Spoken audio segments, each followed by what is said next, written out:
दिव्यांग अंध महिलांच्या पहिल्या विश्वचषक T20 क्रिकेट स्पर्धेत भारताने विजेतेपद पटकावले. त्या संघात उपकर्णधार गंगा कदम हिचा समावेश होता. ती सोलापुरात विमानाने रविवारी दुपारी 2 वाजता येणार आहे. सोलापूर विमानतळावर भैरूरतन दमानी अंध शाळेच्या वतीने तिचे स्वागत करण्यात येणार आहे. विमानतळापासून ते दमानी नगर पर्यंत भव्य रॅली काढण्यात येणार आहे. भैरूरतन दमानी अंधशाळेत या रॅलीची सांगता होणार आहे.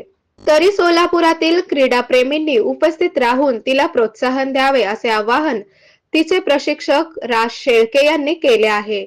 विजेत्या महिला संघाचा सन्मान 16 डिसेंबर रोजी करण्यात येणार असल्याचे मुख्यमंत्री कार्यालयाकडून निरोप आला असल्याचेही श्री शेळके यांनी सांगितले.